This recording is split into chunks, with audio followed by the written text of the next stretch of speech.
Good morning. Good morning to all. बैठे।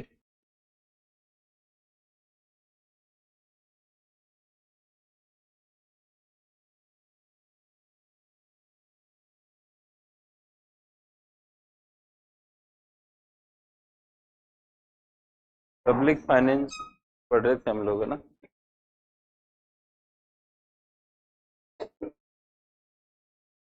में पूंजीगत प्राप्तियां कल की क्लास में जाते टाइम उनकी पढ़ाई कर रहे थे। उससे पहले हमने राजस्व प्राप्तियों को पढ़ा था। और राजस्व प्राप्तियों को समझने का तरीका, वैसे भी कोई भी इनकम को समझने के लिए सोर्स देखना होता है। आपकी इनकम का सोर्स क्या है।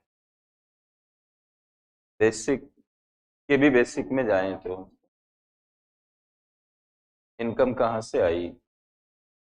तो जो इनकम संपत्ति बेच के या कम करके नहीं आती हो और नहीं देयताओं को बढ़ाकर आती हो, तो ऐसी इनकम को क्या बोलते हैं? राजस्व प्राप्ति।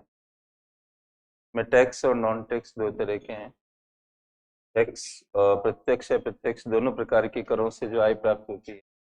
तो ये जो टैक्स होता है इसको लौटाना नहीं पड़ता है सरकार को, तो देयता नहीं बनती है, लाइबिलिटी जनरेट नहीं होती है, राइट। और दूसरी बात ये कि कोई वस्तु सेवा भी नहीं देनी पड़ती है सरकार को टैक्स के बदले में। अभिप्राय ये है कि जिस व्यक्ति ने टैक्स दिया उसके प्रति सरकार कोई जवाबदेही नहीं रखती।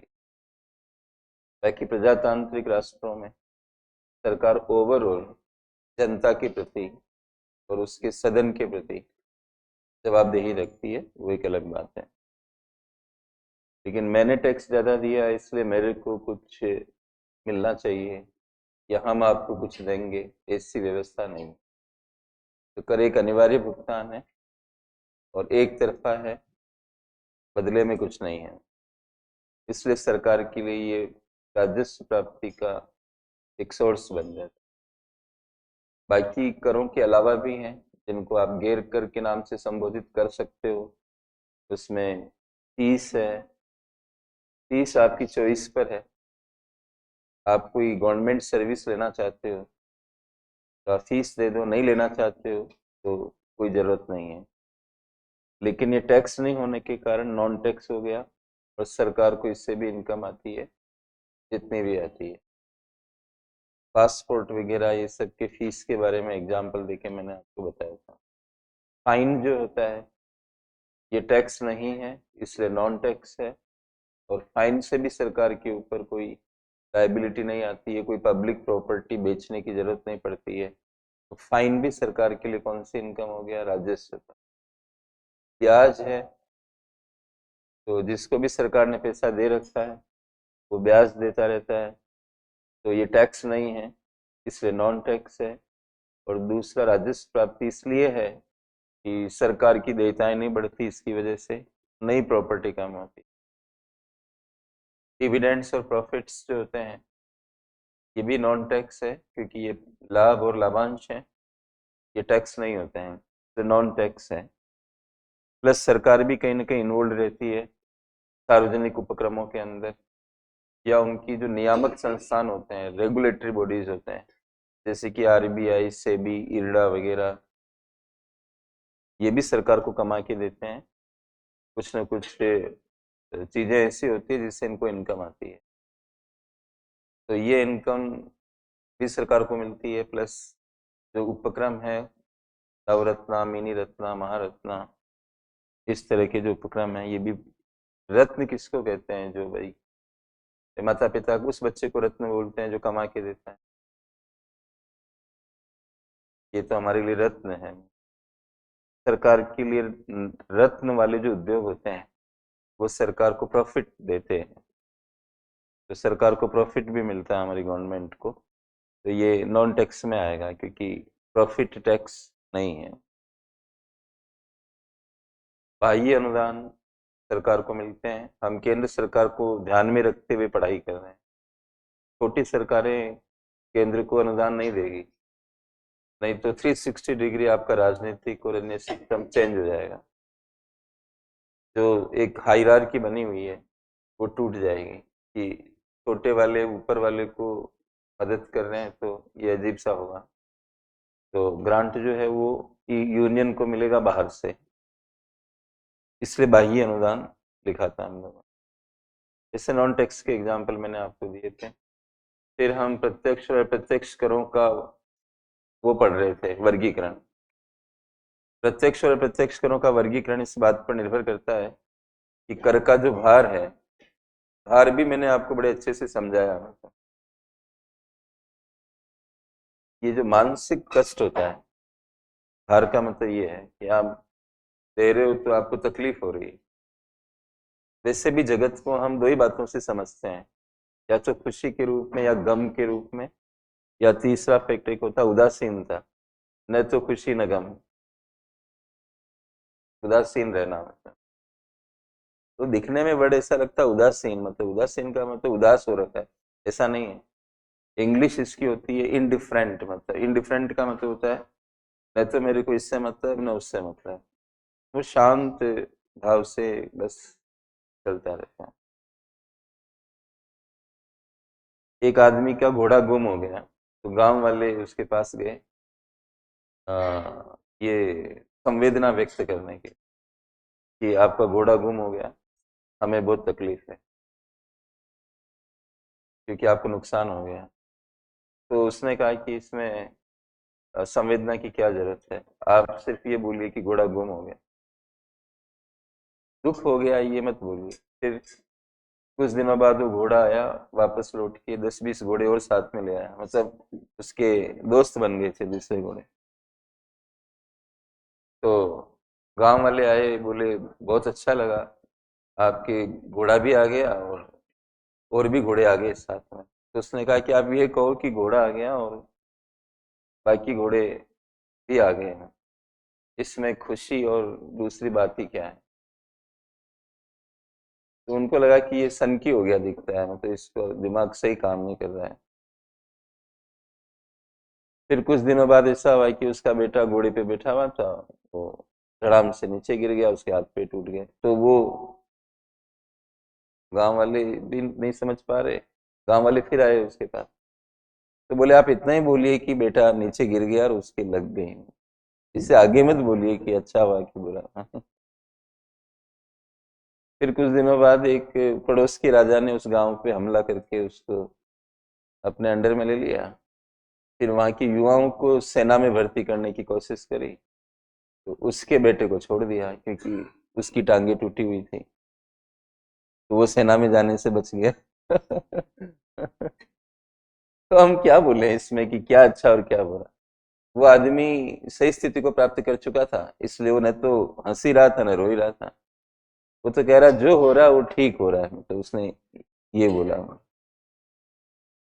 इसको हम कहते हैं उदासीन भाव, कि मेरे को कोई मतलब नहीं है, ये भी चला जाएगा, चाहे तकलीफ है वो भी चली जाएगी और खुशी है तो वो भी गायब हो जाएगी, तो फालतू में अपने दिमाग पे क्यों हलचल पैदा करनी। तो वो आदमी सिंपल रहता है, इसको हम कहते हैं उदासीन भाव। तो दुनिया को जब आप अंडरस्टैंड करते हो, इकोनॉमिक्स में तो इतना लेंथ नहीं पकड़ते हैं क्योंकि उदासीनता इसमें नहीं पड़ी जाती, लेकिन सुख दुख के रूप में तो जगत को फील करते हो। तो आपने टैक्स दिया और आपको फीलिंग ही नहीं हुई, तो फिर आपके ऊपर बर्डन कहाँ पड़ा। आप पे बर्डन इसलिए नहीं पड़ा कि आपने जमा तो करा दिया, लेकिन आपको पता था कि सामान बेचेंगे तब ले लेंगे सामने वाले से, तो कर का भार ट्रांसफर कर दिया आपने दूसरे वाले पर, तो ये अप्रत्यक्ष कर हो गया, सामने वाले पे भार घूम के आया, तो क्या हो गया, अप्रत्यक्ष। और प्रत्यक्ष कर में घूमना हो नहीं पाता है, जिस पर लगता है उसी को देना है और उसी को उसका कष्ट भी सहन करना, क्योंकि आप ट्रांसफर नहीं कर पाओगे तो कष्ट भी ट्रांसफर नहीं होगा, तो आपके ऊपर ही उसका बर्डन रहेगा। इस तरह से डायरेक्ट इनडायरेक्ट टैक्स ट्रांसफर के आधार पे ये वर्गीकरण बना हुआ है कि क्या आप टैक्स के भार को ट्रांसफर कर पाते हो या फिर नहीं कर पाते। CIT, PIT, capital gains tax और भू राजस्व वगैरह, व्यावसायिक कर, इस तरह के मैंने आपको पढ़ाए थे जो डायरेक्ट टैक्स की श्रेणी में आते हैं। इनडायरेक्ट का सबसे बड़ा एग्जाम्पल आपको जीएसटी दिया मैंने। फिर हमने ये पढ़ा कि दोनों में अगर चुनाव करना पड़े तो बढ़िया टैक्स कौन से वाले होते हैं, जो डायरेक्ट टैक्स होते हैं। इसके पीछे दो कारण हमने बताए कि डायरेक्ट टैक्स को आप चाहो तो प्रगतिशील बना सकते हो, तो उनको ऐसे लगा सकते हो कि जिनकी इनकम ज्यादा तो उनको कर की दर भी ज्यादा देनी पड़े,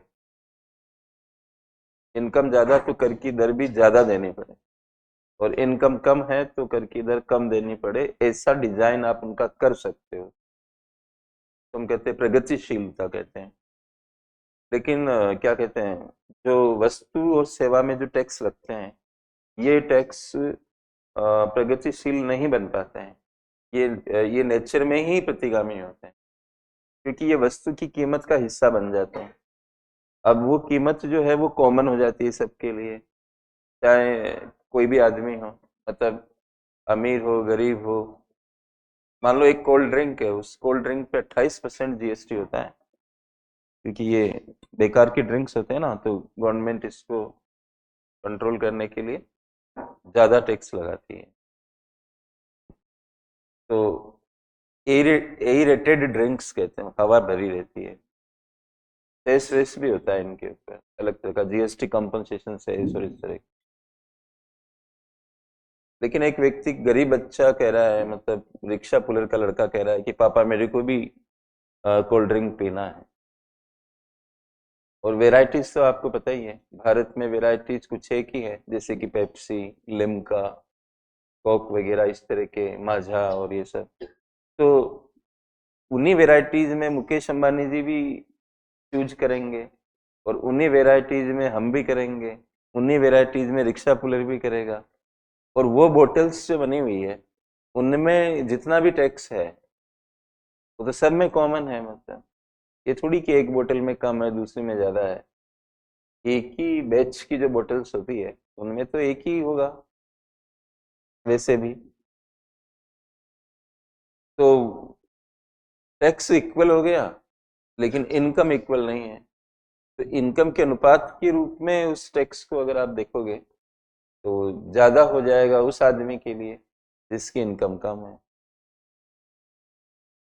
जो मैंने 1 रुपए का एग्जाम्पल बोर्ड पे देके आपको बताया था। तो इस तरह से अप्रत्यक्ष कर प्रतिगामिता पैदा करते हैं।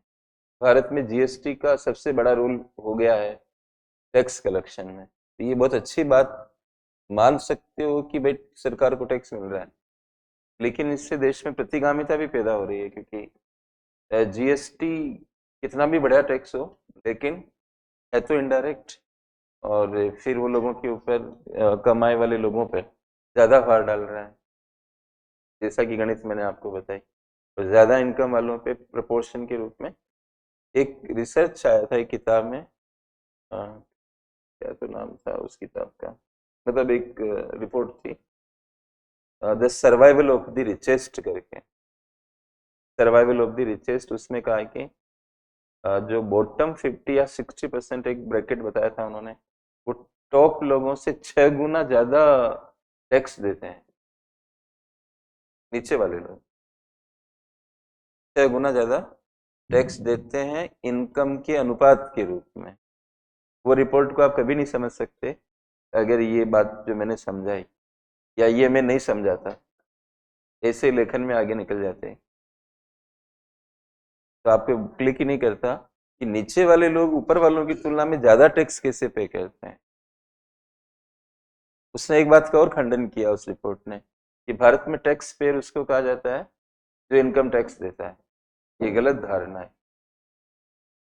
जब हम समाज के टुकड़े कर देते हैं ना कि हम टैक्स पेयर हैं, हमारे पैसे को ये क्यों कर रहे हो, तो मतलब हमारा भाव ये होता है कि हम टैक्स पेयर है बाकी नहीं है। मतलब तो बाकी क्यों नहीं है, वो भी सामान तो खरीदते ही है ना, सामान के अंदर तो टैक्स देते हैं ना। ये आपको निबंध में, निबंध के लिए भी तो आपको एड़ी चोटी का जोर ही लगाना पड़ेगा, ऐसे थोड़ी निबंध हो जाएगा। थोड़ी सी आवाज बढ़ाना, बहुत हल्की, वहां ये सब गणित लगानी पड़ेगी आप। और एसएमएस स्कोर नीचे होने पे आप ये तो भूल ही जाओ कि आईएएस बन पाओगे। हर एक इंटरव्यू में कम आ गए, कहीं कम आ गए, फिर कहाँ मेकअप का मतलब क्षतिपूर्ति कहाँ करोगे? तो आपको वहाँ पे सामाजिक न्याय के टॉपिक्स में, समावेशी विकास के टॉपिक्स में, विषमता के टॉपिक्स में, पब्लिक पॉलिसी इंडिया की कैसे है उसके सेंस में, इतने टॉपिक बोल रहा हूँ, वो कहीं से भी टॉपिक में सेट हो जाएगा। डेटा भले ही आपके पास ना हो, लेकिन आप ये बात तो लिख ही सकते हो। ये कहना काफी गलत है कि भारत में करदाता उसको कहा जाता है जो इनकम टैक्स देता है। क्या भारत का आम आदमी टैक्स नहीं देता है? वस्तु सेवा के रूप में देता है। और अब देखो अनुपात, गरीब लोगों का 6 गुना ज्यादा आ रहा है, अमीर लोगों का कम क्यों आ रहा है? क्योंकि उनकी इनकम ज्यादा है, और वस्तु के अंदर जो कर रहे हैं वो तो जितने हैं, और इनकम ज्यादा है तो प्रपोर्शन डाउन हो जाएगा। इससे गरीब लोग ज्यादा प्रपोर्शन में टैक्स दे रहे हैं और अमीर लोग कम प्रपोर्शन में दे रहे हैं। ठीक है, ये तो आपको पढ़ना पड़ेगा, मतलब समझना पड़ेगा। यूपीएससी की क्लास नहीं होती अगर ये, मैं तो टीचर्स की क्लास को भी पढ़ाया हुआ हूँ, तो जो 3rd ग्रेड टीचर्स की कंपटीशन वालों को भी पढ़ाया हुआ, मैंने हर तरह के बच्चों को पढ़ाया हुआ। आज भी मेरे को आप उस क्लास में भेज दोगे तो मैं उनको भी समझा दूंगा, लेकिन लेवल डाउन हो जाएगा, समझ में सबको आएगा। क्लास की रिक्वायरमेंट क्या है, मतलब यूपीएससी के हिसाब से यूपीएससी चलेगा, ये है चक्कर। इसलिए इतना विश्लेषण करना पड़ता है हमारी तरफ से सर, ताकि आप इसमें कितना सहयोग करते हो और लेके जाते हो आपको देख, आपको नीचे नहीं गिरने दूंगा, ये बात पक्की है। अब डायरेक्ट इनडायरेक्ट की ये कहानी हो गई। दूसरा मैंने आपको बताया था कि इनडायरेक्ट टैक्स जो होते हैं वो प्राइस को बदल देते हैं। प्राइस को बदलने से हमारी जो चॉइस होती है कि हम ये चीज लेना चाहते हैं, वो प्रभावित हो जाती है। मैंने आपको इतनी बार समझाया कि कल्याण चॉइस से, चॉइस के अनुसार आपको मिलता है तो कल्याण आता है। हमें अच्छा कब लगता है, मतलब कल्याण का अर्थ आपको क्या बताया? अच्छा लगना। कब अच्छा लगता है? जब हमारी चॉइस की चीज हमें मिल जाए। मिल रही है माना कि, लेकिन महंगी मिल रही है, तो आप घटिया प्रतिस्थापन में चले गए और फिर आपको मजा नहीं आया। जितना आप आनंद उठाने की सोच रहे थे उतना आनंद आपको आया नहीं, क्योंकि आपको वो चीज मिली नहीं। तो ये इम्पैक्ट आ गया, तो पब्लिक चॉइस और वेलफेयर प्रभावित हो गया। अब आप जो पूछते हो बेसिक किताबें और ये सब, तो वो आपको वेलफेयर का मतलब नहीं बता पाएगी। एग्जैक्टली वेलफेयर का मतलब इकोनॉमिक्स में क्या है, आप 1 करोड़ किताबें खरीद लो, 1 लाख भी नहीं, मेरे को लाके बताना कि ये यहाँ पर है। जो किताबें आप पढ़ते हो उनमें बेसिक, बेसिक जो आप कहते हो, क्या बेसिक होगा इसमें? वो उतने बेसिक तक जा ही नहीं रही जो बेसिक और चाहिए आपको। और चॉइस और वेलफेयर की कनेक्शन क्या, ये कौन बताने आएगा आपको? इतना बारीक लिखा हुआ 6ठी क्लास में, 7वीं क्लास में, 8वीं क्लास में, इनमें ऐसे लिखी हुई है किताबें कि आपको चॉइस और वेलफेयर की कनेक्शन दिखाएगी, फिर आपको व्यवहार में समझा भी देगी। अगर कभी कभी हमारे मनपसंद का खाना नहीं बनता है तो हम नाराज होते हैं ना घर में। माँ कहती है कि मैंने तो तुम्हारा काफी ध्यान रखा और ये उम्मीद तुमसे नहीं थी कि तुम इतना नाराज हो के थाली और कटोरी फेंक रहे हो, चिल्ला रहे हो। माँ पे ही चिल्लाते हैं ना हम, पत्नी पे तो चलती नहीं है, माँ पे चिल्लाते हैं। तो इसलिए नाराज, अब सरकार से भी हम नाराज रहते हैं डेमोक्रेसी में। क्यों रहते हैं? क्योंकि कई बार गवर्नमेंट हमें पूछती नहीं है, एक इलेक्शन के टाइम पूछती है फिर पूछती नहीं है। केजरीवाल जी ने एक दौर शुरू किया था पहले कि मैं मुख्यमंत्री रहूं या हट जाऊं, मतलब मेरे को मैसेज करके बताओ, मतलब इस तरह के कुछ प्रयोग किए थे उन्होंने शुरुआत में। फलाना चीज कर लें तो आप मैसेज करके बताओ कि ये करें कि ना करें। ये छोटे सैंपल में वेलफेयर को इंक्रीज करने जैसा है कि ये चीज हम करें, तो आपकी क्या राय है? इसको आप कहते हैं पब्लिक पार्टिसिपेशन पॉलिसी बनाने की। मैं तो एग्जाम्पल किसी भी तरह के देता हूँ, क्योंकि पॉलिटिक्स से मेरे को तो मतलब है नहीं, मैं तो न्यूट्रल हूँ। जो जही जहाँ पे जो आ जाता है, सही गलत कौन है ये बात तो चल ही नहीं रही है, मैं तो एग्जाम्पल दे रहा हूँ, कौन सही कौन गलत इससे मुझे कोई मतलब नहीं। तो ये भी हो जाता है। मैं किरोड़ीमल कॉलेज में था जब, मेरे को अच्छी तरह से याद है कि एनुअल फंक्शन जब होता था तो स्टाफ रूम के अंदर वो एक पेपर भेजते थे कि एनुअल फंक्शन पे जो खाना बनेगा उसमें आपकी चॉइस क्या है। उसमें आइटम लिखे हुए रहते थे, तो उसमें टिक लगाना होता था। हर प्रोफेसर टीचर से पूछते थे कि सब अपना अपना लगा के टिक देखते थे, दे देते थे उनको। उसमें फिर जिस ज्यादा टिक जिसके आ रहे हैं, जिस वस्तु के, वो आइटम बनता था। जिसमें बुराई क्या हो गई कि स्टाफ रूम के अंदर एक घुमा दिया आपने, तो कम से कम मतलब सबको तो खुश नहीं कर सकते, लेकिन ज्यादातर तो खुश रह ही जाएंगे अगर आप उस चॉइस के अकॉर्डिंग काम कर रहे हो तो। ये क्रक्स है, इसको समझो आप, तब आपको इकोनॉमी की हर बात पकड़ में आएगी कि हम कैसे इसको समझ सकते हैं कि ज्यादा उत्पादन के बावजूद भी वेलफेयर नहीं आता, लोग नाखुश रहते हैं, क्योंकि आप उत्पादन जिस चीज का कर रहे हो, लोगों को कुछ अलग ही चीज चाहिए, ऐसा भी हो सकता है। इसका मतलब अधिकतम उत्पादन से अधिकतम कल्याण को प्राप्त नहीं कर सकते।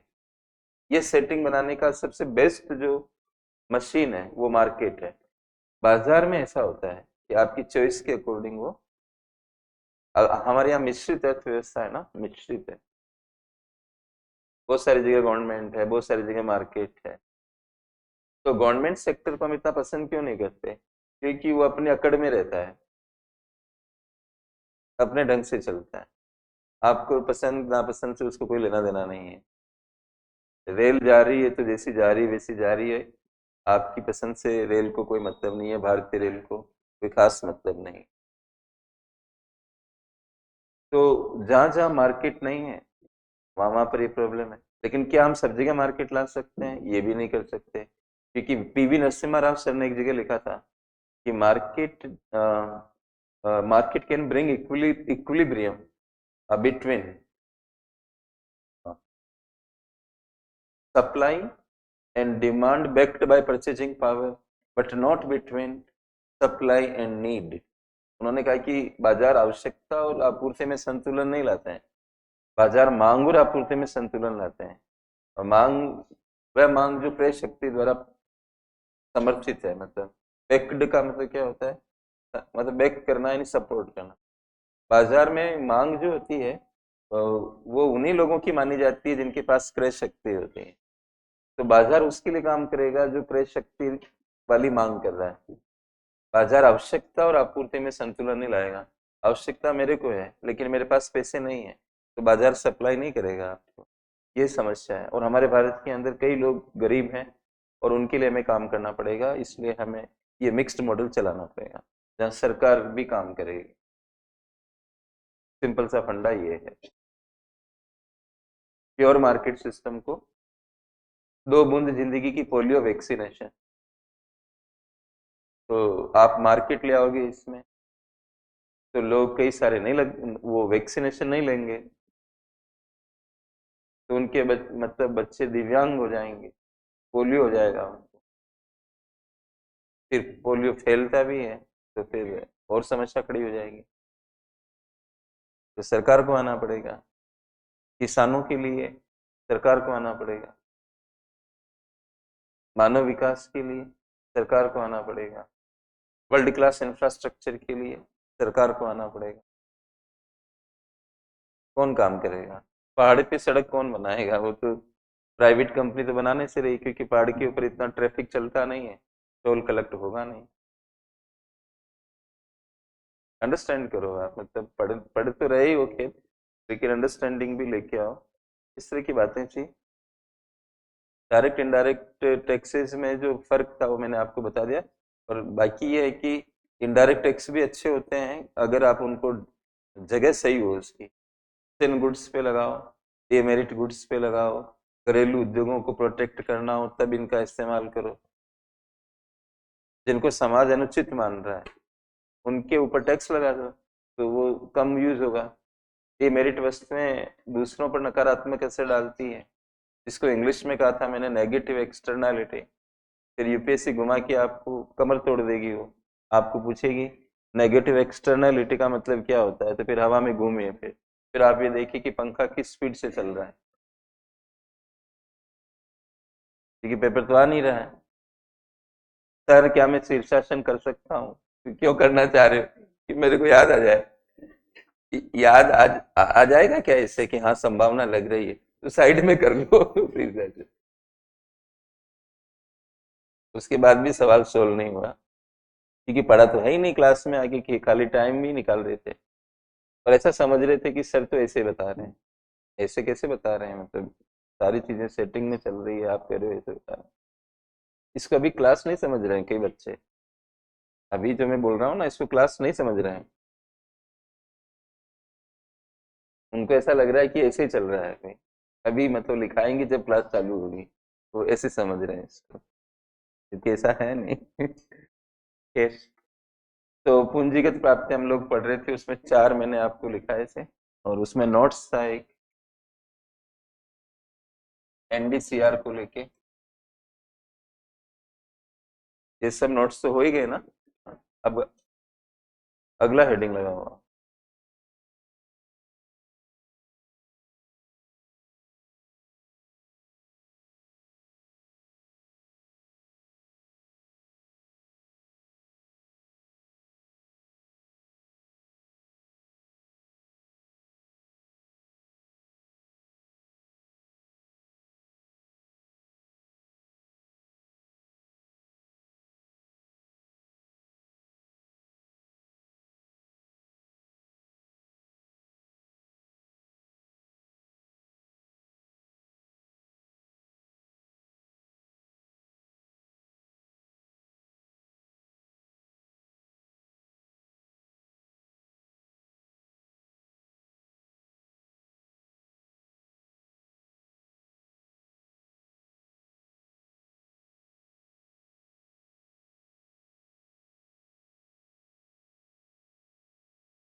इसने लिखा सर इकोनॉमिक्स तो सही समझ आ रहा है, लेकिन द हिंदू के इंग्लिश वर्ड समझ नहीं आते ठीक से, कैसे ठीक करें, मार्गदर्शन करें।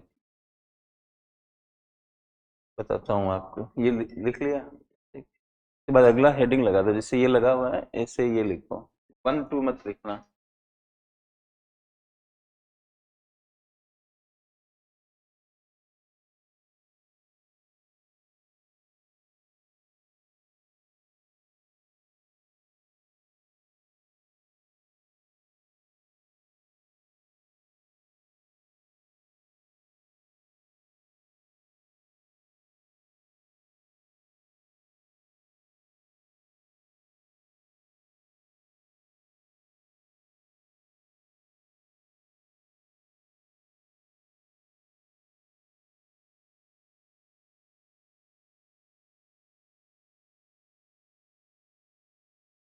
ये परिभाषा लिखिए। ऐसे सरकारी खर्चे ऐसे सरकारी खर्चे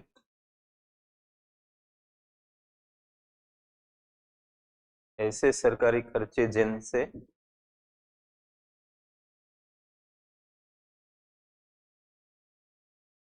न तो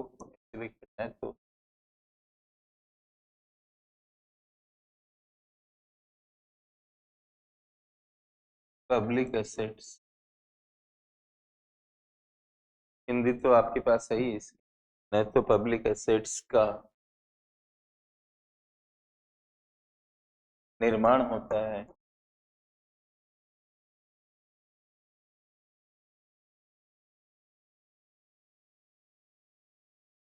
और न ही न और ही के बीच में गैप देना है, और न ही पब्लिक लाइबिलिटीज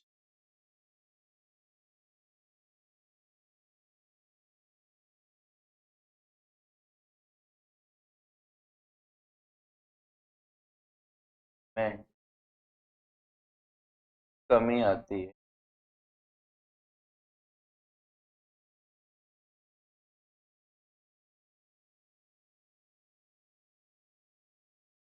पूर्ण विराम लगाइए, फुल स्टॉप लगा। अब देखो, इनकम के लिए मैंने क्या कहा, सोर्स देखना पड़ेगा, इनकम कहाँ से आई, ये बोलने के लिए कि राजस्व है या पूंजीगत है, आपको ये देखना पड़ेगा सोर्स क्या था। अब खर्च में पर्पस देखना पड़ेगा और खर्च किस में किया आपने, पढ़ना पड़ेगा ना आपको, थोड़ा सा ध्यान रखो पढ़ाई के अंदर। टेक्निकल है हर बात, और टेक्निक पकड़ा गई सब कुछ क्लियर हो जाएगा, टेक्निक निकल गई तो फिर वो याद करना पड़ेगा। एक जाहिर सी बात है कि इनकम अच्छी बुरी है तो हमें सोर्स देखना होगा, और खर्च अच्छे बुरे हैं तो कैसे कहोगे किस पर किया गया, मतलब खर्च का पर्पस क्या है, कहाँ पे लगाया आपने। अब यहाँ पे राजस्व खर्च किसको कहा जा रहा है, ऐसा खर्चा कर रहे हो जिससे न तो पब्लिक प्रॉपर्टी बन रही है, गवर्नमेंट की कोई प्रॉपर्टी नहीं बन रही, कोई मशीन नहीं आ रही है, कोई बिल्डिंग नहीं बन रही, कोई राष्ट्रीय राजमार्ग नहीं बन रहा है, कोई एयरपोर्ट नहीं बन रहा है। कहते हैं ना, रेलवे को नुकसान मत पहुंचाइए, ये राष्ट्र की संपत्ति है, ऐसा बोलते हैं। तो ऐसे सड़क भी राष्ट्र की संपत्ति है, तो न तो सड़क ही बन रही है, एक पक्ष तो ये हुआ, खर्च किया लेकिन उसका परिणाम क्या निकला कि कोई संपत्ति नहीं बनी, और दूसरा परिणाम भी नहीं हम प्राप्त कर पाए कि हमारे ऊपर कोई कर्जा है, लाइबिलिटी पहले की है, वो भी कम नहीं हुई, क्योंकि खर्च से उसको भी कम कर सकते हो। मैंने एक दिन आपको बताया था कि पैसा जाता है तो खर्चा मानना है, और पैसा आता है तो उसको इनकम मानना है। तो जब आप किसी को चुकाते हो तो भी तो पैसा जाता है, तो चुकाते टाइम क्या हुआ, खर्च हो गया।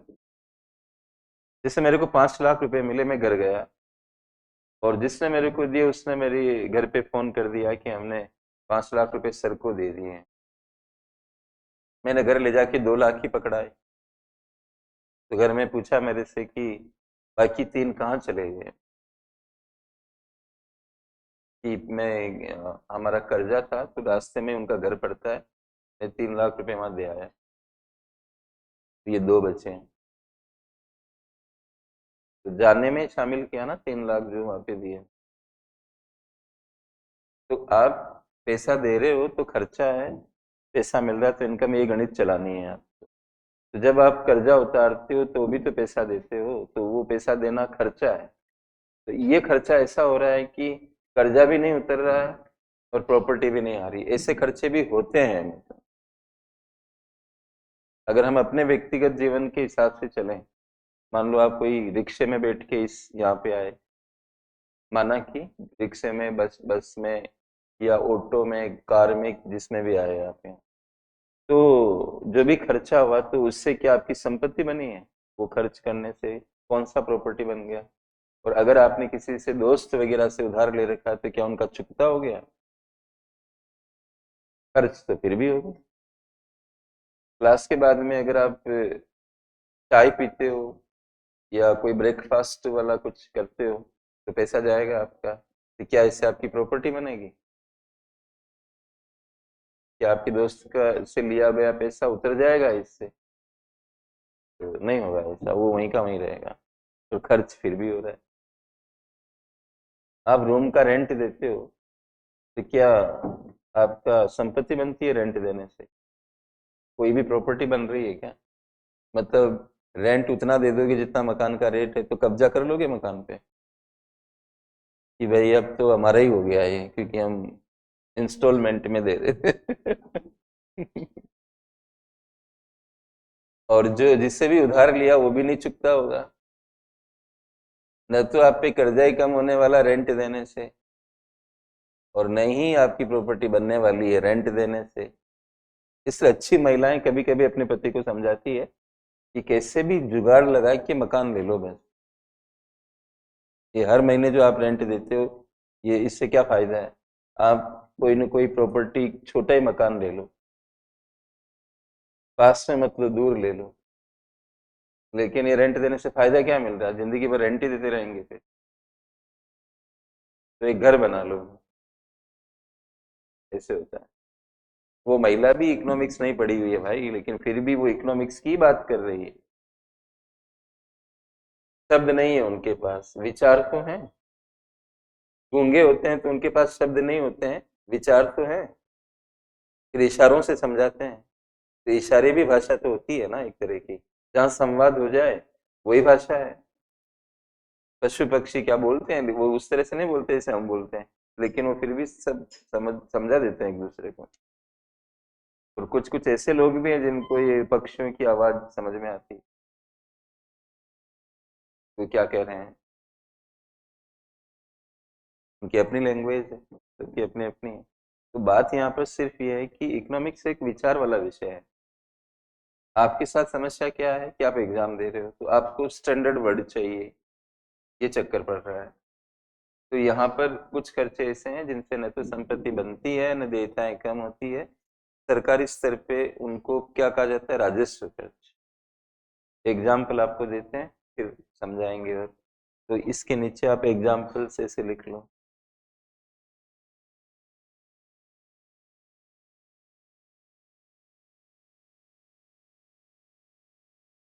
बस लिखिए। ब्याज भुगतान।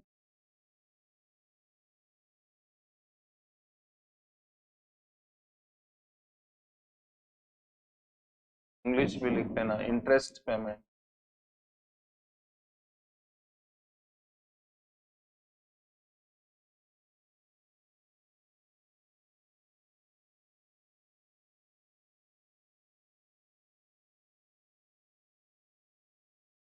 एक साथ समझा दूंगा। वेतन और पेंशन।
ये एक बार बीपीएससी ने पूछा था।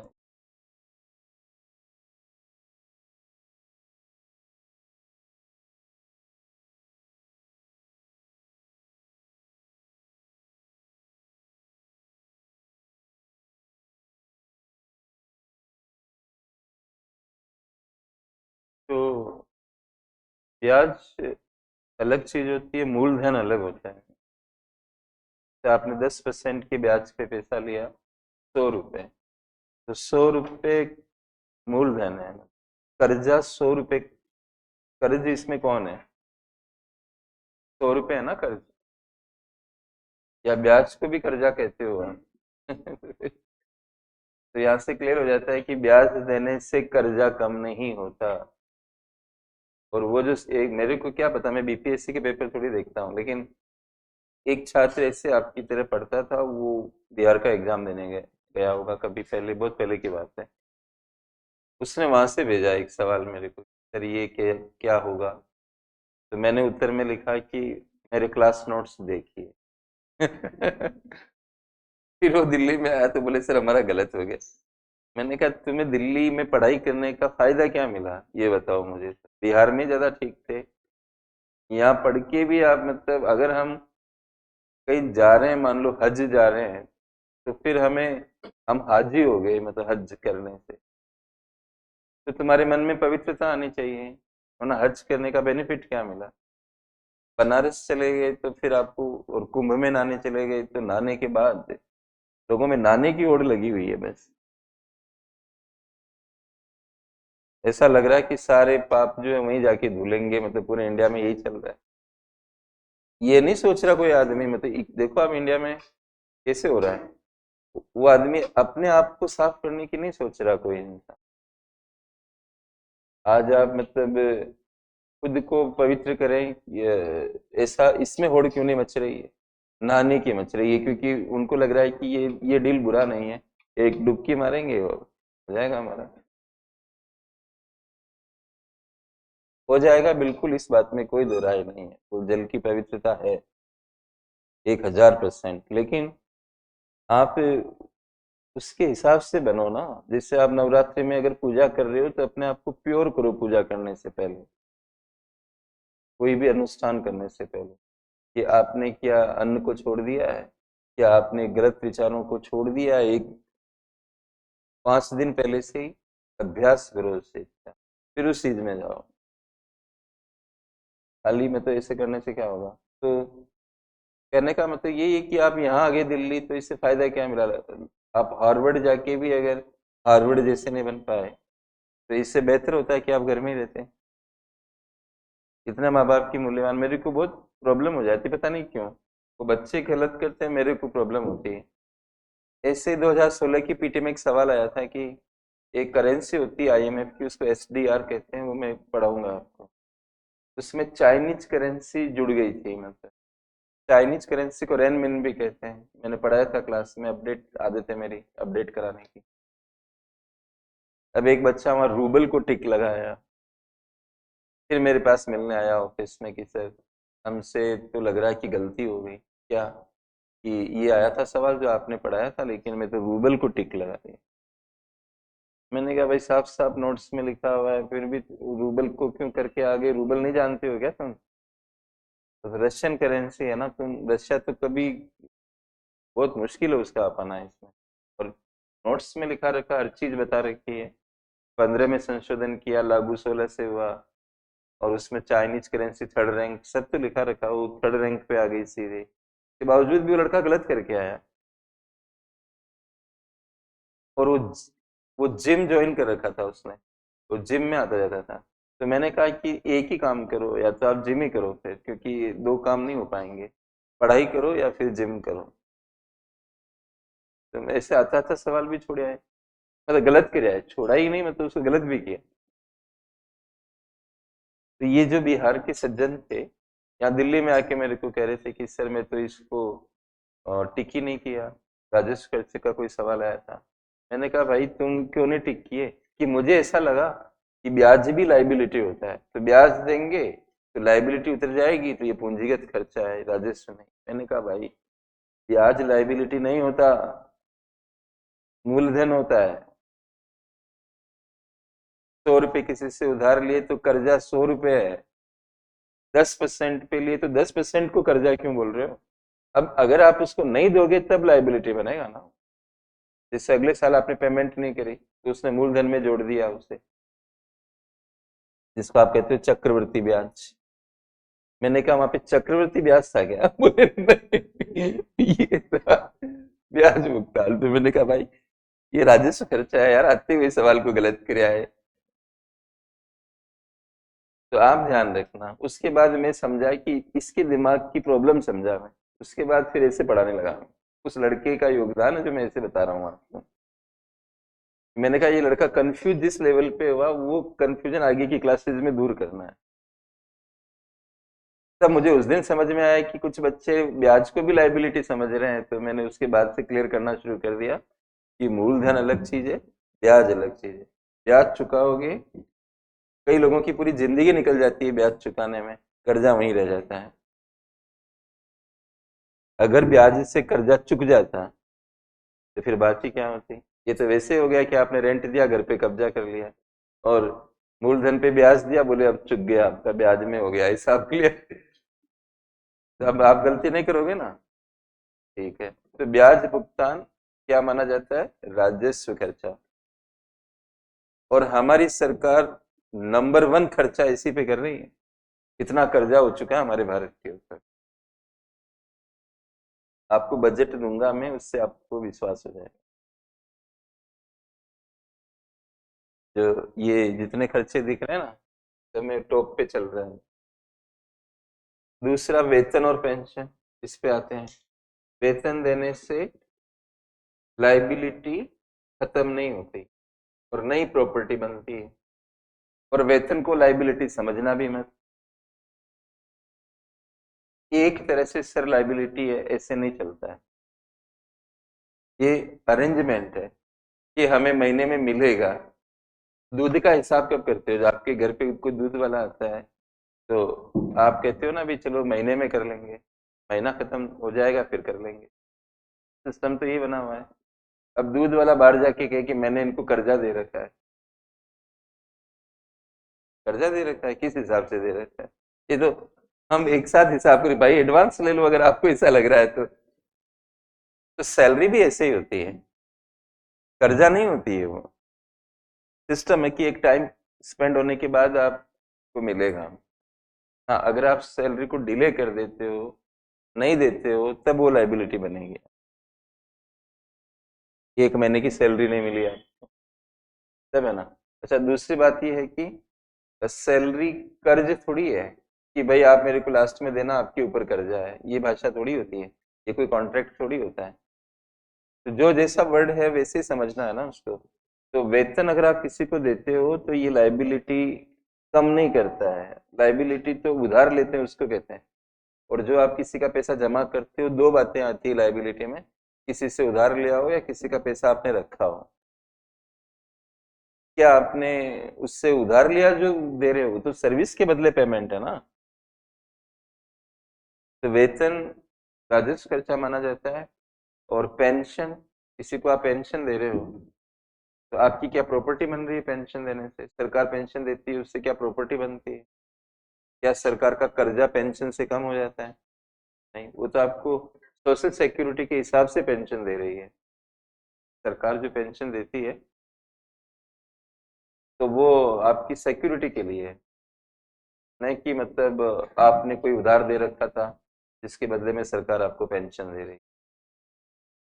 तो वेतन और पेंशन भी क्या हो जाते हैं? राजस्व खर्चे। ब्याज भुगतान और वेतन और पेंशन छूटे, सरकार छूट देती है कोई भी, तो इससे सरकार का खर्चा हो जाता है छूट देने से। लेकिन सरकार को कोई पब्लिक प्रॉपर्टी नहीं बनती है, नहीं सरकार का कर्जा इससे कम होता है। छूट तो ऐसे कैसे जा रही है ना, मतलब चाहे वो गैस के सिलेंडर पे दे, या उर्वरक पे दे, या पानी पे इरिगेशन पे दे, इलेक्ट्रिसिटी पे दे, या इलेक्ट्रिक व्हीकल पे दे,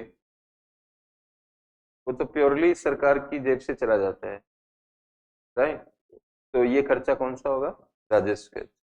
इससे प्रॉपर्टी नहीं बनती है गवर्नमेंट की। अनुदान नाम ही दान है ना, पीछे दान लिखा हुआ है, यहाँ अनु है, यहाँ दान है। दान कहते किसको है? जो वापस नहीं लिया जाता है। अगर मैंने किसी को दान दिया तो मैं वापस थोड़ी ले रहा हूँ, और ले रहा हूं तो मैं दान मुझे नहीं बोलना चाहिए फिर। तो अनुदान भी क्या करते हैं, खर्चा करवा देते हैं आपका। जैसे राजा कर्ण जो है, मतलब कर्ण और ये सब, और आपकी हिस्ट्री में भी कनिष्क वगैरह कौन थे, वो बहुत ज्यादा दान करते थे। कौन सा राजा, मतलब मेरे को याद नहीं आ रहा, लेकिन वो बहुत दान करते थे। हर्ष या कुछ इस तरह के थे, हर्षवर्धन शायद, पता नहीं, देख लेना आप, मेरे को मैं कंफ्यूज हो रहा हूँ। और कर्ण तो बहुत फेमस थे ही दान के अंदर। ऐसे ऐसे लोग भी थे, मतलब जो एक साल में जितना कमाया सारा बराबर करके फिर नए सिरे से, फिर साल आया फिर खत्म, ऐसे करते हैं।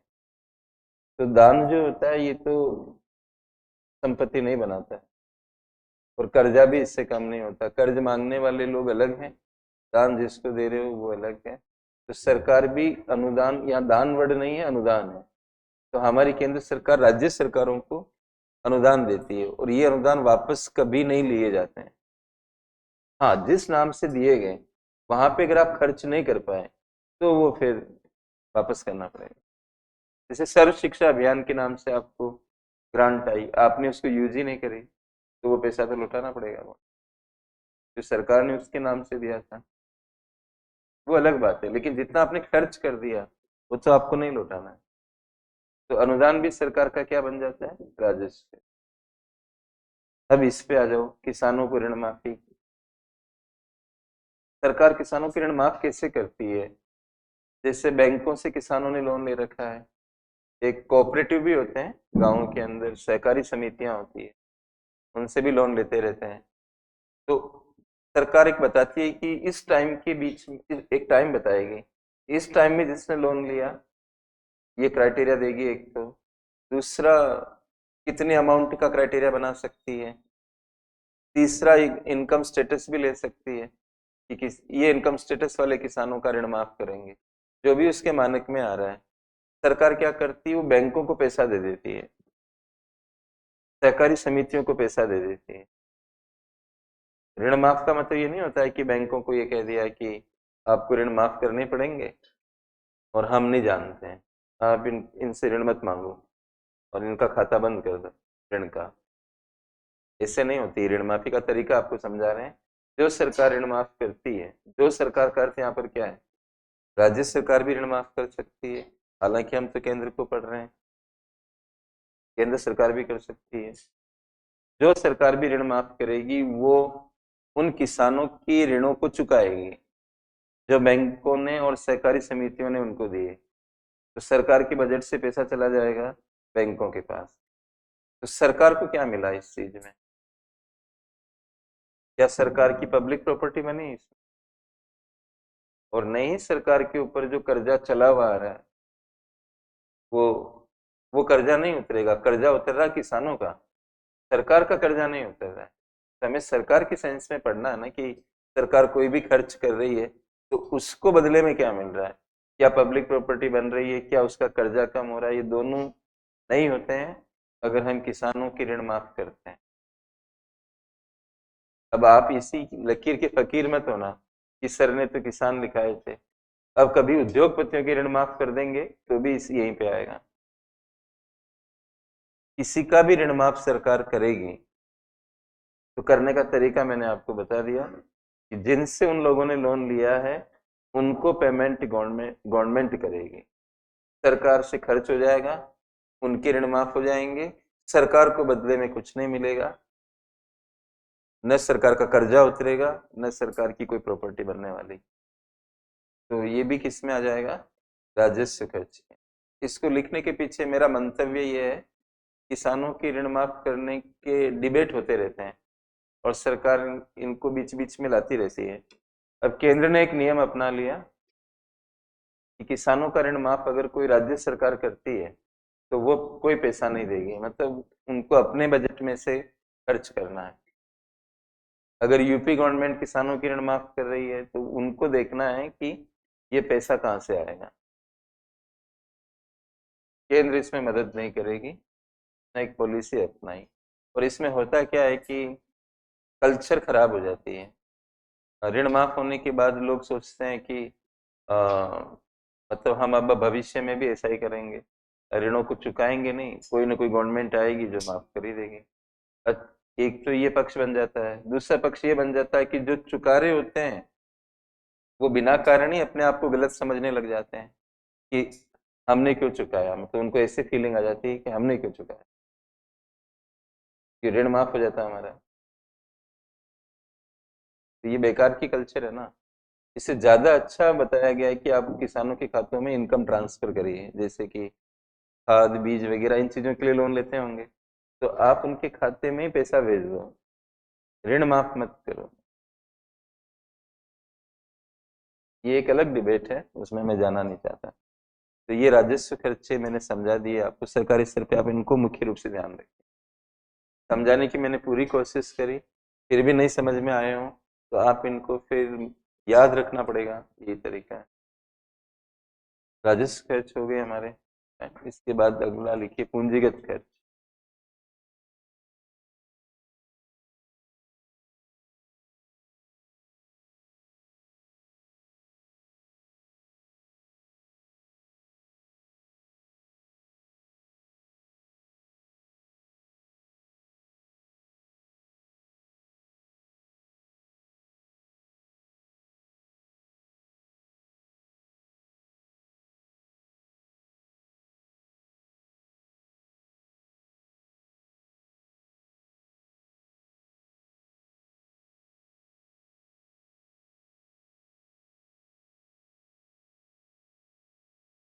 ये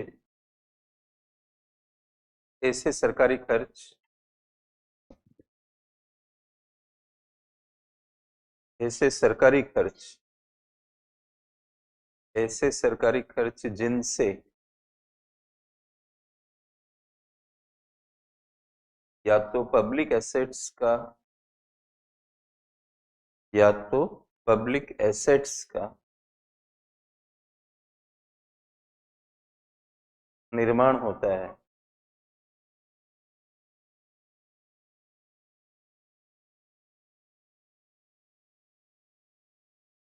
या पब्लिक लाइबिलिटीज,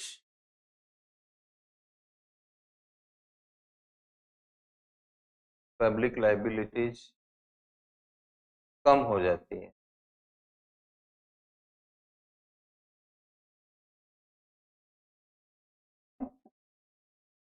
पूर्ण विराम लगाइए, पैराग्राफ चेंज करिए। इसके मुख्य उदाहरण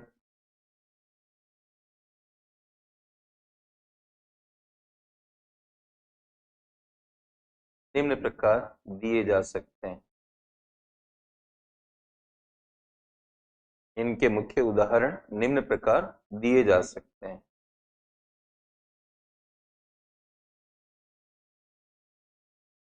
पहला लिखिए।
तो एक बच्चे ने लिख के भेजा कि हिंदू पढ़ने में परेशानी होती। अब मैंने आपको ये भी बताया था कि ये लैंग्वेज जो है ना, मतलब थोड़ी सी इंग्लिश की लैंग्वेज का प्रॉब्लम ही है वैसे तो। इसमें आपका दोष भी नहीं है, आपकी गलती नहीं है इसमें। ये भाषा किसी भी लेवल पे साइंटिफिक नहीं है। एक ही शब्द के मल्टीपल अर्थ बता देती है। जैसे कि मैंने कहा it is not the business of the government to do business. अब आप बिजनेस शब्द को एक लेके पकड़ के बैठे हुए हो कि मैंने तो बिजनेस का मतलब ये पढ़ा है कि व्यवसाय होता है। बिजनेस बोले तो व्यवसाय होता है। अब ये भाषा समझ नहीं आ रही है कि ये व्यवसाय नहीं है सरकार का कि वह व्यवसाय करे, मतलब अजीब सा लग रहा है अर्थ। तो आपको वहां पे थोड़ा सा काफी कुछ आपके ऊपर छोड़ देती है अंग्रेजी कि भाई आप अपना मतलब अर्थ अपने हिसाब से निकालो। विषयात्मकता आ जाती है, मतलब ऑब्जेक्टिवली शब्द जो है वो सही मीनिंग नहीं दे रहा है। इससे ज्यादा श्रेष्ठ भाषा भाषा हिंदी है, और अन्य भाषाएं मैं नहीं जानता उतनी, तो उनके बारे में अपनी टिप्पणियां नहीं दे सकता। लेकिन ये है कि कोई एक वर्ड हिंदी में है तो उसका वही मतलब रहता है, जगह बदलने से उसकी सेंस नहीं बदलती ज्यादातर मामलों में। लेकिन इंग्लिश में क्या प्रॉब्लम है कि वर्ड किस जगह पे आया है वहां से उसकी अर्थ चेंज हो जाती है। इसलिए आप हंसते हो कि हिंदू क्यों नहीं समझ आता है, वो इसलिए नहीं आता, एक कारण तो ये बन जाता है। अब यहाँ पे एक और बात है। आप आप जब मैं ये पढ़ा रहा हूँ आपको कैपिटल एक्सपेंडिचर, इसको बहुत शॉर्ट में अखबार वाले, आपने इस वर्ड को देखा होगा, कैपेक्स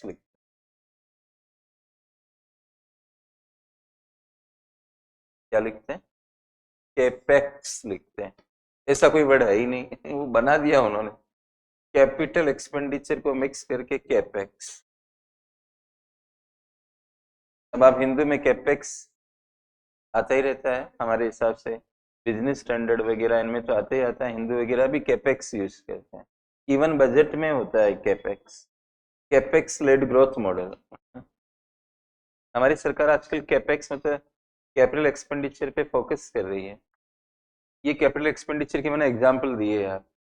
आपको कब फंसोगे आप इंटरव्यू में, वो कहेंगे इस बार कैपेक्स का क्या टारगेट है, अब आप परेशान हो जाओगे। अच्छा, हर जगह माफी मांगना भी तो सही नहीं रहता। सर मैं समझ नहीं पाया, क्या आप उन्हें बताएंगे?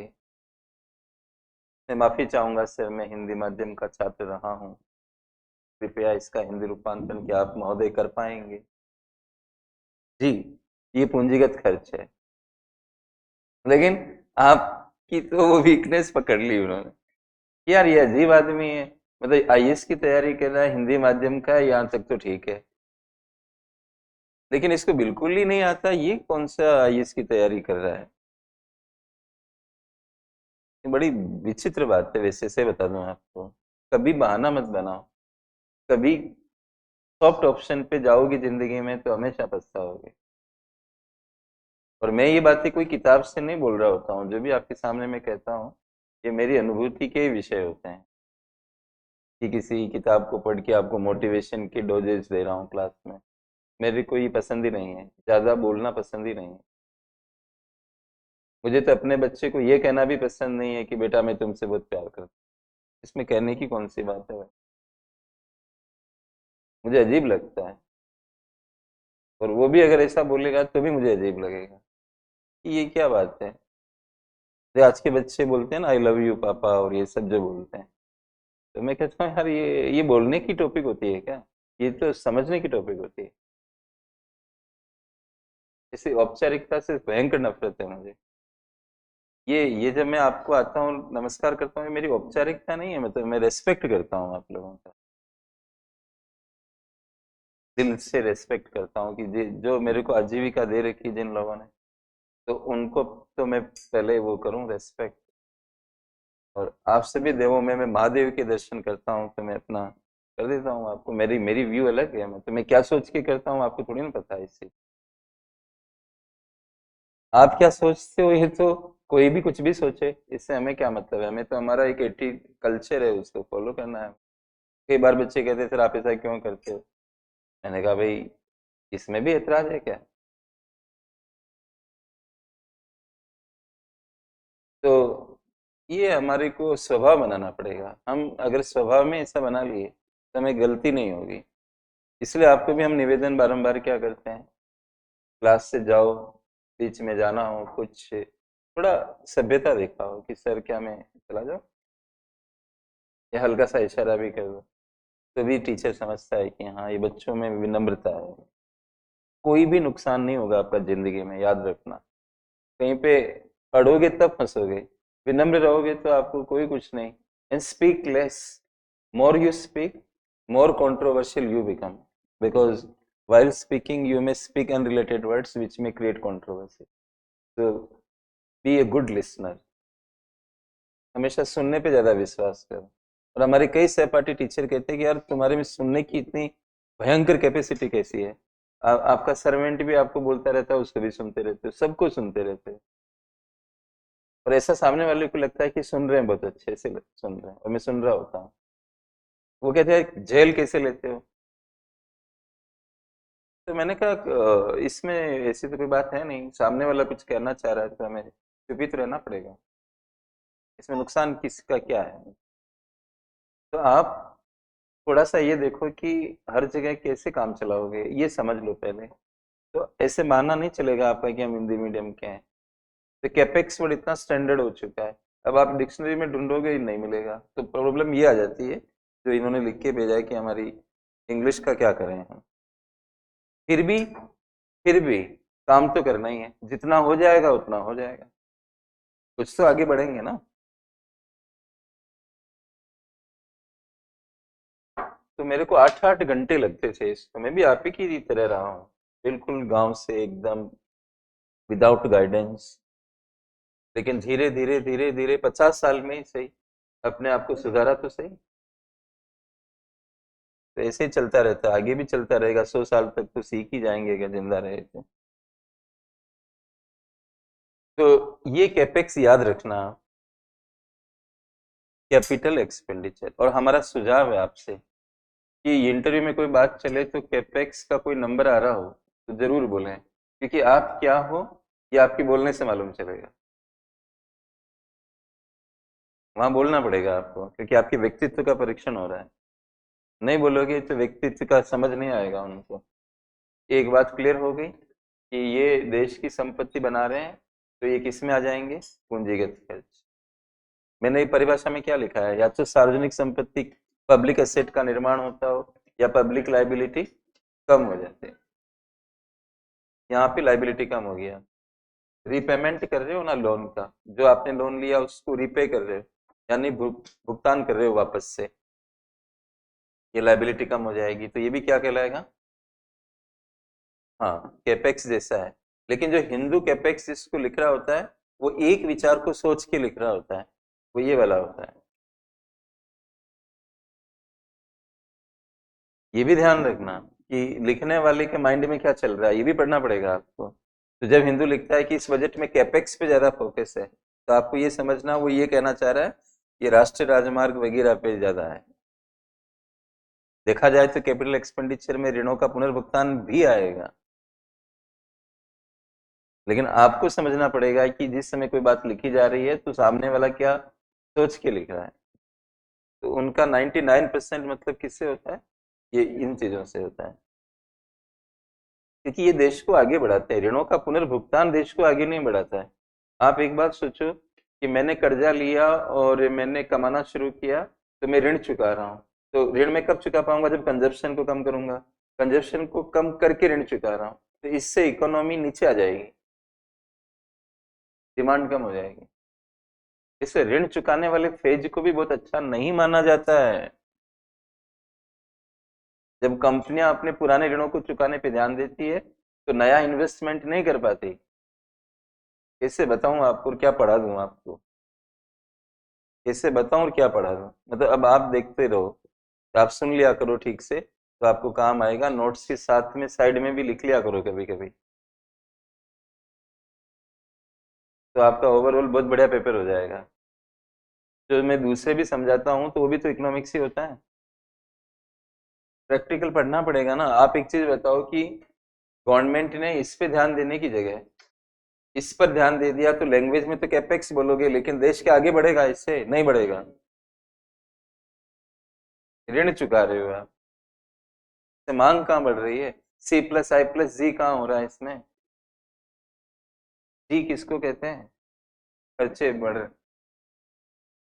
तो जी वो वाला माना जाएगा यहाँ पे, जी जो डिमांड से जुड़ा हुआ है।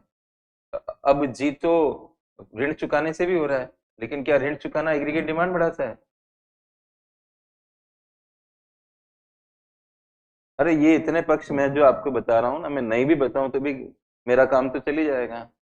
आपका नहीं चलेगा लेकिन, और मेरी क्लास आगे निकल जाएगी, मेरा सिलेबस जल्दी खत्म होके मैं कोई दूसरा बेच देखूंगा।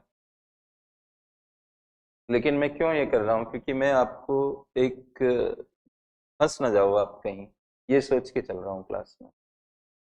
जो मेरी अपनी पढ़ाई है वो आपके पास जाए, मतलब जो मैं पढ़ता हूँ जिस तरह से। ये क्लियर हो चुका है? अच्छा। राज्य सरकारों को, विदेशी सरकारों को या किसी और को आप ऋण दे रहे हो, सुनते जाना। जब आप ऋण देते हो तो पैसा जाएगा तभी तो दे पाओगे। तो जाता है तो मैंने आपको क्या सिखाया? खर्चा है। जब आप किसी को पैसा दे रहे हो तो खर्च है, और संपत्ति बन रही है इससे, क्योंकि आपके ऋण जो आपने किसी को दिए वो उसके लिए लाइबिलिटी है, आपकी वो प्रॉपर्टी है। जैसे मैंने 500 रुपए का लोन दिया आपको, सुनो आप, मैंने 500 रुपए आपको दिए, देने के बाद समझेंगे इसको, मैंने आपको 500 रुपए दे दिए। अब समझो आप कि ये 500 रुपए लाइबिलिटी किसकी है? पहले तो ये आपकी है। लाइबिलिटी मतलब आप चुकाओगे ना मेरे को, तो आपकी लाइबिलिटी है। लेकिन वही चीज मेरी, आपकी चुकाने की वजह से वो मेरी प्रॉपर्टी हो गई। 500 रुपए वो मेरे हैं, तभी तो मेरे को दोगे। तो मेरे आईने से वो क्या है? एसेट। आपके आईने से क्या है? ये वैसे ही हुआ जैसे गांव में एक आदमी आपकी बाइक मांग के ले गया कि मैं वहां जाके आ रहा हूँ कहीं पे, तो उसने चाबी ली, बाइक लेके जा रहा है, तो क्या बाइक उसकी हो गई? बाइक तो आप ही की है ना। मतलब वैसे ही समझो, 500 रुपये मैंने आपको दिए तो आपके हो गए क्या? ये बाइक की तरह है कि मैंने अपनी बाइक आपको दे दी, बाइक तो वापस करोगे ना आप मेरी। तो आपने बाइक नहीं देके पैसा दे दिया, इससे फर्क क्या पड़ गया? अच्छा, जितने भी साहूकार होते हैं गाँव में, मनी लेंडर, ये उधार देते रहते हैं, देते रहते हैं। एक तरह से जितनी उधार दे दी उतनी प्रॉपर्टी है उनकी। अच्छा, प्रॉपर्टियां अलग अलग तरह की होती है, फिजिकल वाली भी होती है। जैसे 1 करोड़ मेरे पास है, मैंने घर ले लिया, तो वो घर मेरी संपत्ति है। घर से मैं हिसाब लगाऊंगा कि 1 करोड़ से मेरे को कितना रेंट आता है। तो 1 करोड़ से मान लो 50,000 रुपये रेंट आता है। फिर मैं दिमाग लगाऊंगा कि 1 करोड़ को अगर मैं किसी और को दे दूं उधार के रूप में, तो मेरे को कितना ब्याज मिलेगा? गाँव में बहुत ज्यादा ब्याज होता है, 5% का ब्याज भी आप गाँव में मानो अगर,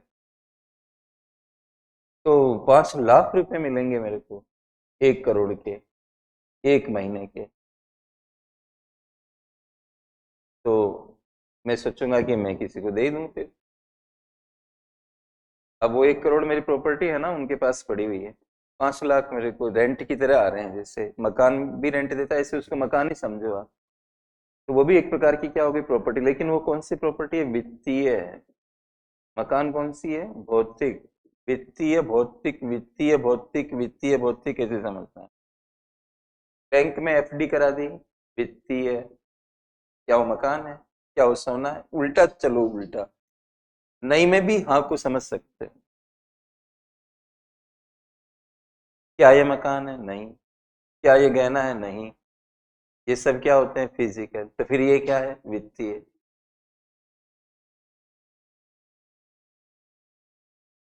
ऐसे भी चला जाता है भाई, हर चीज को समझने का एक तरीका होता है। तो आप ऋण दोगे, यानी हमारी यूनियन किसी को भी लोन देगी, तो एक तरह से उसकी प्रॉपर्टी बन रही है।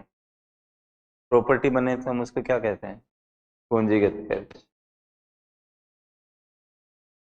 और ये वापस चुकाएं, ये लोन वापस चुकाए तो प्रॉपर्टी कम हो रही है। वो चुकाएंगे तो क्या हम करेंगे? प्रॉपर्टी कम हो रही है। प्रॉपर्टी कम होती हो तो ऐसे इनकम को क्या कहते हैं? पूंजीगत प्राप्ति। आपको डिसइन्वेस्टमेंट और वो लिस्ट पढ़ो आप, उसमें आ रहा है ना रिकवरी ऑफ लोन्स। डिसइन्वेस्टमेंट के नीचे क्या आ रहा है? Recovery of. अगर आपके लोनों की आप रिकवरी कर रहे हो तो इसका मतलब आपकी संपत्ति कम हो रही है। कैसा आ रहा है? संपत्ति कम हो रही है। संपत्तियां कम होती हो तो ऐसी आय को क्या कहते हैं?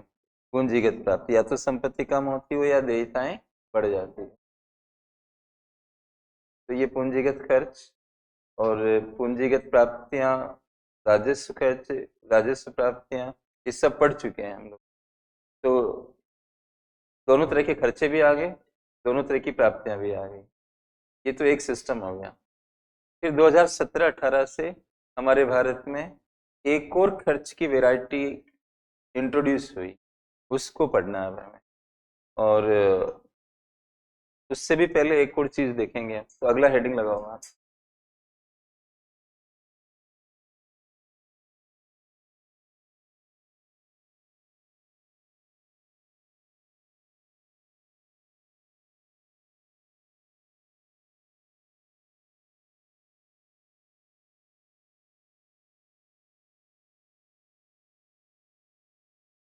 एक होता है पूंजीगत खर्च, एक है प्रभावी पूंजीगत खर्च।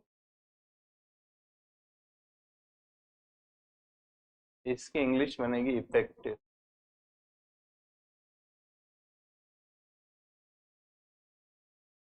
बाकी तो कैपिटल एक्सपेंडिचर है ही। टैक्स सूत्र होता है वो लिख।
एक और खर्च का वेरा, ये अभी आया नहीं, यूपीएससी ने कभी पूछा नहीं, आप ध्यान रखिए, मतलब पूछ सकता है कभी भी। तो प्रभावी वर्ड आ रहा है एक, जब आप ये बात करते हो ना प्रभावी में,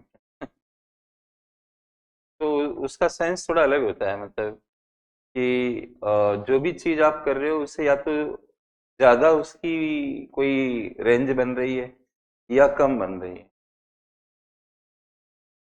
जब आप ये वर्ड लगाते हो। मतलब जैसे कहें कि हाँ 2 घंटे की क्लास की प्रभाव उत्पादकता 3 घंटे की है, मतलब ऐसे। या 3 घंटे की क्लास की प्रभाव उत्पादकता 1 घंटे की है, ऐसा भी है। तो आप कहना ही चाह रहे हो कि क्लास तो 2 घंटे की है, लेकिन जो इसकी इम्पैक्ट है वो कहाँ तक आ रही है, तो ये चीज को कहना होगा, तब आप ये वर्ड अप्लाई करोगे कि प्रभावी रूप से क्या। मान लो, और आपने मान लो 4 घंटे घर पे पढ़ा, लेकिन उसका रिजल्ट उतना आ नहीं पाया हमको, तो आप कहोगे यार वैसे तो पढ़ा था, लेकिन इफेक्टिवली कोई आधे घंटे जितनी ही पढ़ाई हो पाई, कि बीच बीच में किसी के फोन आ रहे थे, ध्यान भी भंग हो रहा था, कभी कोई बेल बजा रहा था, ऐसे हो रहा था। तो ऐसे सीटिंग तो 4 घंटे की रही, लेकिन कुछ निकाल नहीं पाया। तो ये प्रभावी वर्ड तब आता है, मतलब जब आपको रेंज के बियॉन्ड कोई बात करनी हो या उसके नीचे बात करनी हो। तो यहाँ पर केंद्र जो आपको अभी बताया, पूंजीगत खर्चा जो भी होता है वो है।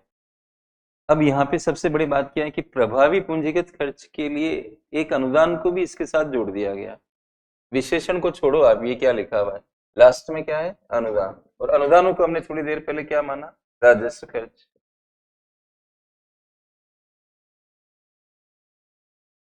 लेकिन केंद्र का ये कहना है कि प्रभावी ढंग से देखा जाए अगर, प्रभावी ढंग से देखा जाए अगर, प्रभाव उत्पादकता को देखा जाए अगर, तो ये भी संपत्ति बना रहे हैं।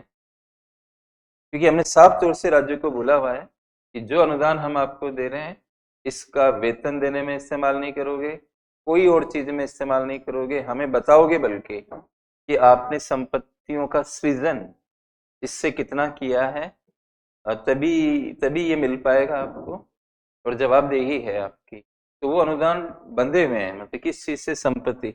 तो पूंजीगत अनुदान की परिभाषा दी पहले मैंने, इंग्लिश में क्या कहते हैं वो भी लिखा। मैं इंग्लिश के साथ भी कोई समझौता आपकी क्लास में नहीं कर रहा अपनी तरफ से, टेक्निकल वर्ड्स तो आ ही रहे हैं इंग्लिश में आपके सारे। और फिर मैंने इसकी वो कर दी हिंदी, मतलब अर्थ बता दिया। संपत्ति निर्माण की शर्त पर जो अनुदान राज्यों को मिलते हैं उनको क्या बोला जाता है? तो केंद्र कह रहा है कि ऐसे तो ये लग रहा है ऐसा कि मेरे लिए तो संपत्ति नहीं बन रही खेत, क्योंकि मैं तो उनको अनुदान दे रहा हूँ, वापस मेरे को मिलेंगे भी नहीं। लेकिन वो तो बना रहे हैं ना, क्योंकि मैंने उनको कंडीशन डाल रखा है कि आप संपत्ति बनाओगे, तो ओवरऑल इंडिया के लिए तो प्रॉपर्टी बनी रही है। इसलिए वो ऐसा कर रहा है कि पूंजीगत खर्च अलग दिखाता है और प्रभावी पूंजीगत खर्च भी अलग दिखाता है, कि मेरे पूंजीगत खर्चे कितने हैं और प्रभावी को भी ध्यान रखें तो कितने हो जाते हैं, इससे दिखा रहा है। ये क्लियर क्लियर दिखेगा आपको जब मैं बजट दूंगा ना आपको, तो मैं टेबल पढ़वाऊंगा आपसे, तो वहां पे मैं इनको चिन्हित कराऊंगा वहां पे कि देखो ये हमने पढ़ा था, तो यहाँ पे दिख रहा है। right? तो ये पूंजीगत खर्च की एक वेराइटी बन गई। इस तरह से ये एक सिस्टम हो गया। अब जो मैंने आपको कहा कि 17-18 से खर्च का एक नया वर्ग, ये नया नहीं था एक्चुअली, पहले से एक आ रहा था, उसकी जगह लाया गया है इसका। पहले हमारे भारत में 1987 के आसपास एक खर्च और स्टार्ट किया था हमने। जैसे भारतीय संविधान के प्रावधान अगर आप देखते हो, तो कहीं ना कहीं ये लिखा हुआ है कि केंद्र को अपने कैपिटल खर्चे और ये राजस्व खर्चे वगैरह अलग अलग दिखाने चाहिए। तो ये सब अलग अलग बने हुए हैं, कॉन्स्टिट्यूशनल रिक्वायरमेंट भी है इसकी। और एक चीज और मेरे को याद आ गई, 2022 के मेंस में या 21 के मेंस में एक सवाल आया था, उसको सुन लो आप। रेवेन्यू बजट और कैपिटल बजट में अंतर बताइए। सुनना सवाल को पहले। रेवेन्यू बजट और कैपिटल बजट में अंतर बताइए, और इसमें कौन कौन से आइटम होते हैं इन दोनों बजटों में। जो मैंने आपको अभी पढ़ाया, राजस्व राजस्व वाली चीजें भी पढ़ाई, जैसे कि राजस्व प्राप्तियां, राजस्व खर्चे। तो आप कैसे लिखोगे इस बात को कि जिस बजट में राजस्व खर्चे और राजस्व प्राप्तियों का वर्णन होता है उसको हम कहते हैं रेवेन्यू बजट। रेवेन्यू अकाउंट भी बोलते हैं इसे। तो रेवेन्यू अकाउंट यानी राजस्व लेखा जो होता है, उसमें राजस्व खर्चे और राजस्व प्राप्तियां रहेगी, और कैपिटल बजट या अकाउंट में कैपिटल खर्चे मतलब कैपिटल एक्सपेंडिचर और कैपिटल रिसीट्स रहेंगे। ये तो आपने उनके डिफरेंस बता दिए कि budget which mentions revenue expenditures and revenue receipts is called revenue budget, and that part of budget which mentions capital expenditures and capital receipts is capital budget। Paragraph बदल दिया फिर, the following are the items to be shown in these budgets। तो आप वो following करके लिख लो, चाहे संख्या में ऐसे लिखना हो, नहीं तो डायग्राम बन जाएगा। बीच में बजट, दो भाग की revenue budget, capital budget, revenue budget के दो भाग रेवेन्यू एक्सपेंडिचर, रेवेन्यू रिसीट्स, फिर रेवेन्यू एक्सपेंडिचर जो मैंने लिखा है उनके नाम, और रेवेन्यू रिसीट्स में दो भाग करके tax, non tax, tax direct indirect, non tax में फीस फाइन वगैरह वगैरह, और फिर आगे कैपिटल बजट में, कैपिटल बजट में एक साइड कैपिटल एक्सपेंडिचर, एक side capital receipts. Capital expenditure जो आपको लिखा है मैंने वो लिख दोगे, तीन जो बता रखे हैं, कैपिटल रिसीट्स चार बताई थी आपको, ये बना दिया, ये हो गया, ये सवाल मेंस का खत्म।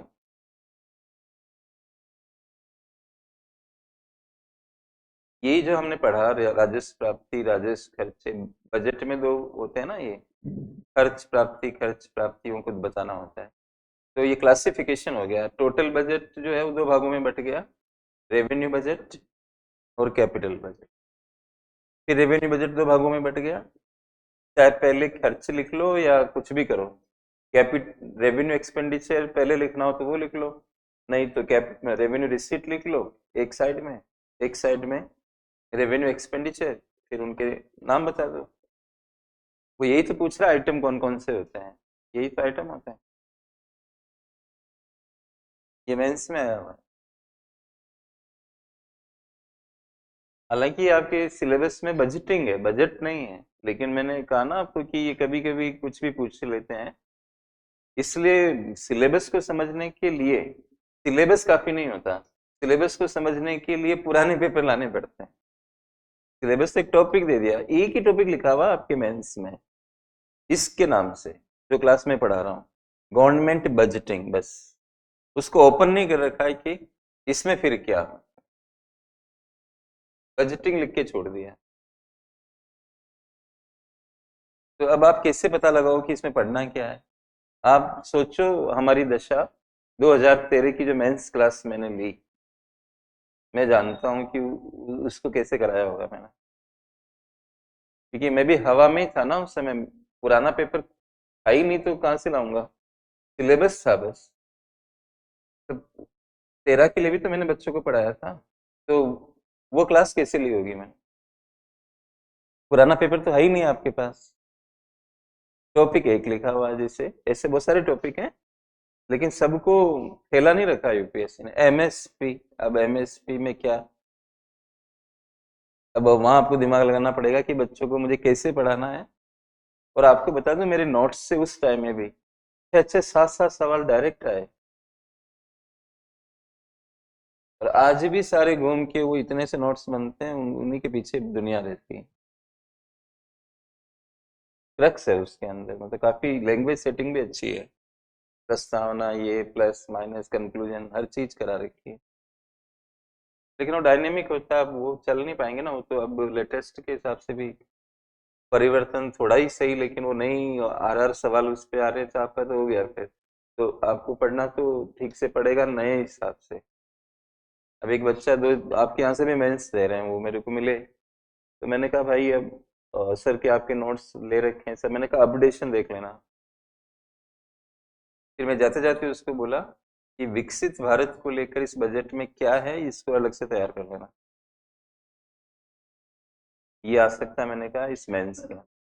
बाकी मैंने कहा कोई तकलीफ हो तो आप बता देना, और आंसर लिख के यहाँ ऑफिस में दे देना, मैं देख लूंगा। तो अगर आपको कोई दिक्कत है तो, कि मेंस लिख रहे हो तो ये मेरे को दे देंगे, मैं उस पर कमेंट्स करके दे दूंगा। तो बोले ठीक है सर। तो ये एक हो गया आपका। अरे क्या हुआ, एक सेकेंड, पानी वानी पानी दो उनको।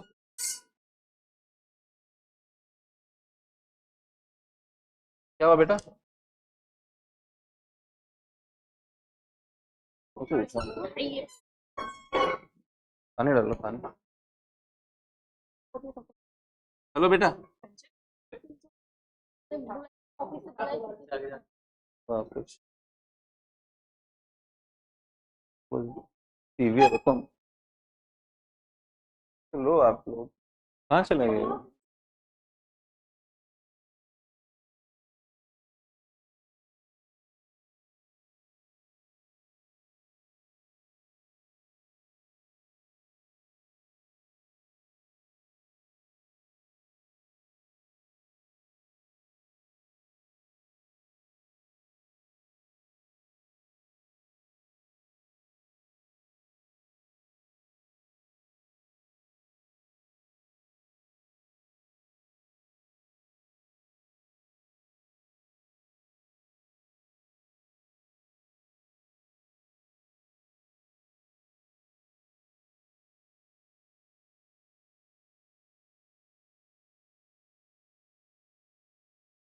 बस सब छोड़ देते हैं, ज्यादा सीरियस लग रही है मुझे ये लड़की, है ना?